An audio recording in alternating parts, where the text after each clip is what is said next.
Jay Cutler didn't tell anybody he wanted to play football. They called him up, gave him $10 million, and not to be a backup, but to be a starter. So, yeah, absolutely right, Doug Ballard. Thanks for coming around for what I said from the very beginning. I'll tell you this, Shannon. Oftentimes, people will treat you the way you allow them to treat you. I've always said this about NFL players. By far, the weakest union.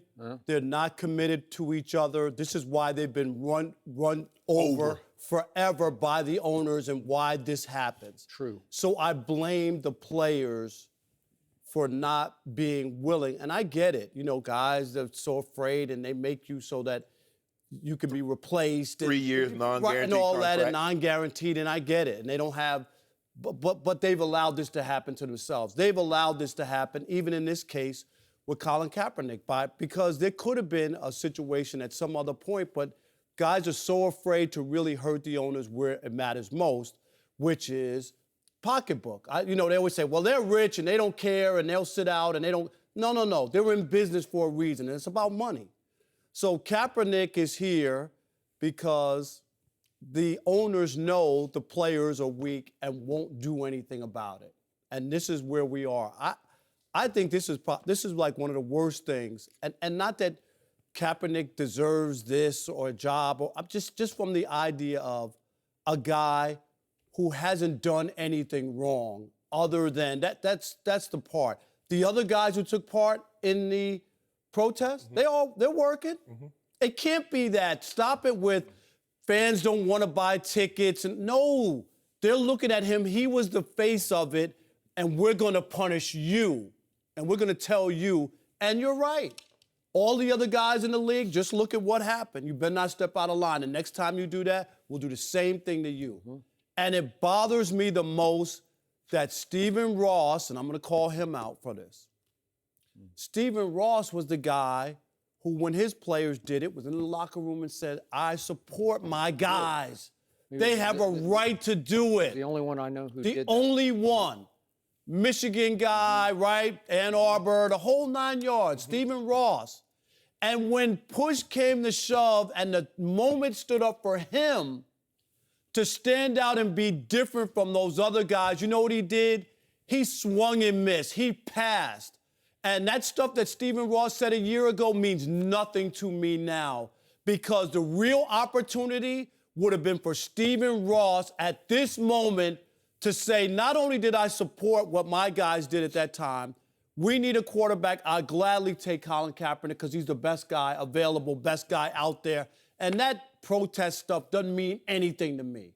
He didn't do it. And it bothers me that, of all places, he didn't follow through.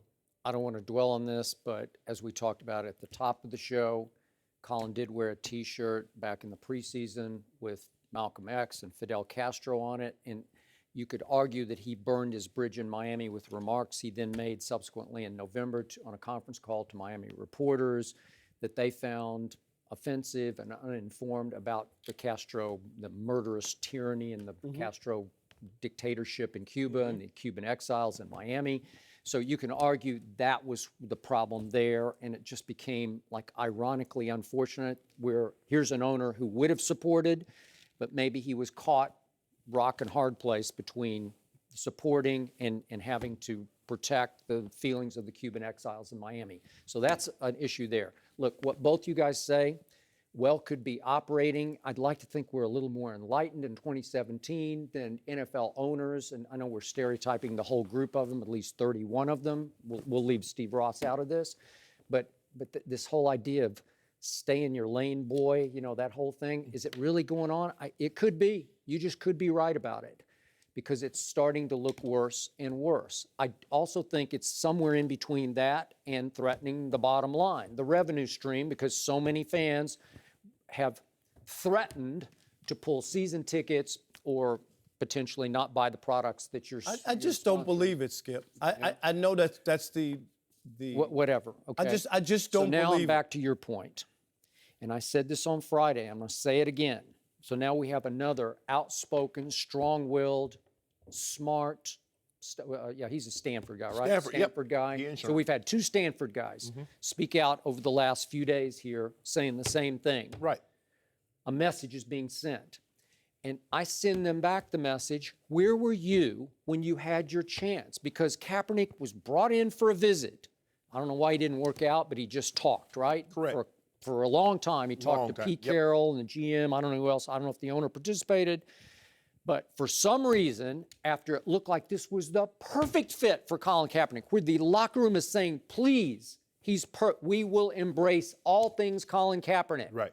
That's the #1 best fit to me. It's even better than the Ravens fit to me. And all of a sudden, for no apparent reason that we know of, they're out. That was the moment when I wish that whole locker room had stood up, because this league, as of last year, was 70% African American. 70%. 70. I'm not sure what the breakdown would be of that team, but it's probably in that ballpark. What's the ownership of the NFL? Okay, it's all 100%. 100, yeah, okay.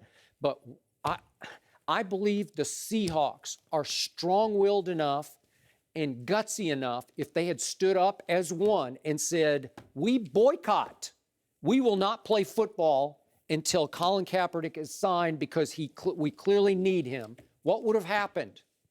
Put your money where your mouth is. I know you're threatening your check, but what would have happened? What did those football players at Missouri do with that stuff on did, campus? yeah. What'd they do? They stopped practicing, no And what games. happened? And what happened? Chancellor stepped down, and the school worked. president. It Did it worked. not work? It did Yeah. work. You know, Okay. my grandfather used to tell my brother and I, say, boy, saying is easy. Doing is I the hard know, part. it is hard. And I got you. This would be Skip, CC, it's easy revolutionary. To say, it's easy to say, I support what he did. I support my players. But when you actually have to do it, because we saw this with Clark Hunt, who's the owner, the CEO of the Chiefs. Yes. Oh, we would have no problem signing Colin Kaepernick, considering that Yeah, you got it's easy when you- Alex Smith on the contract and you just took the just quarterback took in the 10th pick of the draft. Yeah. So it's easy to say, but I want to know one thing. You know, they talk about Colin Kaepernick T-shirt and the Fidel Castro on it. How many people start buying Redskins T-shirts? Who's offended by that? Nobody. Oh. It's only when it's convenient Yeah, for them. there and you that's where go. it comes, Skip. There Okay, you but go. There's nothing convenient about being offended by that, especially in that region. No. No. That's not we what- pick and choose what we want Yes, to be that's the what he's talking outcry. about. But I'm saying people who are outside of South Florida can say that it's about that. But if you're there, like to your point, he burned that bridge there. He did. I would have loved to see him in Miami, Yeah. and I would go as far as to say that Miami fans would have accepted So there's Kaepernick if that didn't happen. there's no forgiveness whatsoever, or people make mistakes. should be, but there's- but I'm just saying, hear me out, Joy. There's no so I wore a T-shirt or I said something, and I can't say, you know what? In further review, sorry. I I'm made a sorry. mistake. I didn't mean it, and I didn't realize how much it affected people. So once you do it, that's it. You can't turn back. I'm over it, but who am I to say to someone else that's all that I'm your saying. pain and Rob, if suffering you and go what you've been read offended the by is remarks irrelevant? No, They're not good. But Skip, it wasn't good. But Skip, let the interviewee now. He got real confrontational. He made it a lot more, because you can't call somebody ignorant and then think they're going to sit But down he's and a have. Because Cuban that's his exile. life. Okay, but hold on, time out. Colin Kaepernick is black.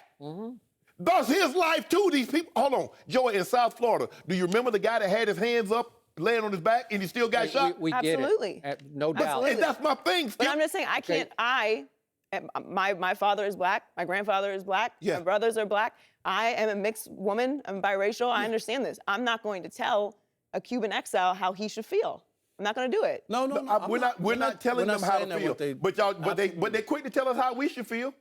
It's quick. I mean, we're the only race of people that something happens to us and we're supposed to pray and forgive. And Just get over it. Get over it. How many get over it? Slavery happened. Hold on. 400, you get over Slavery it. How many happened a times long you heard time that? ago. You've been voted. Get we got to over get it. over everything, but everybody else Right. gets to They the get Jewish to hold community, on to the it. Cuban community, they get to hold on to their things forever. I'm 1,000% with all of you, but do not discount how those Cuban exiles Not feel. discounting it. Okay. I'm not. Rob, They have a right, Skip, but I'm just saying it's always we have to get over everything. Guess who gets Nobody else gets Nobody over. else gets to get discounted. Guess who gets discounted? We do. Okay.